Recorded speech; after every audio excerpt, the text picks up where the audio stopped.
Tövbə də elə bir şeydir ki, Allah Subhanahu taala bizə əmr edir. Buyurur ki: "Və tubu ilallahi cəmi'an eyyuhel müminun." Ey möminlər, hamılıqla tövbə edin. Nə üçün? Ləalləkum tuflihun. Bəlkə nicat tapdınız. Qurtuluşun, nicatın yolu tövbədədir. Çünki Allah Subhanahu taala təvvabdır. Tövbə edənlərin tövbəsini bağışlayandır. Hətta tez-tez tövbə edənlərin, yəni tövbə edib pozub təzədən tövbə edənlərin də tövbəsini bağışlayandır Allah Subhanahu taala.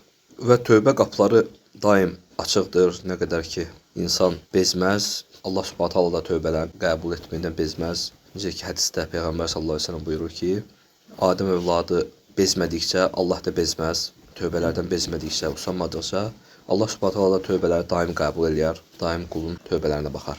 Və hədisdə də gəlir ki, bir qul tövbə edərkən Allah elə sevinir ki, bir kəs səhrada ikən öz azuqəsinin, dəvənin üstündə olan azuqəsini yatarkən itirir, yatıb ayılarkən bir də qarşısında görür ki, azuqəsi qarşısına gəlib, yəni dəvə qayıdıb, necə sevinərsə, deyir, Allah Subhanahu taala da qulun tövbəsinə elə sevinər.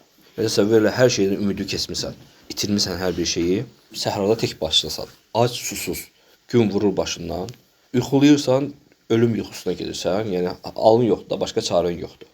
Bir də ayılırsan ki, dəvən qarşındadır. Necə sevinərsən? Yəni qurtuldun da artıq. Allah Subhanahu taala da sənin tövbə və qulun tövbəsinə elə sevinir.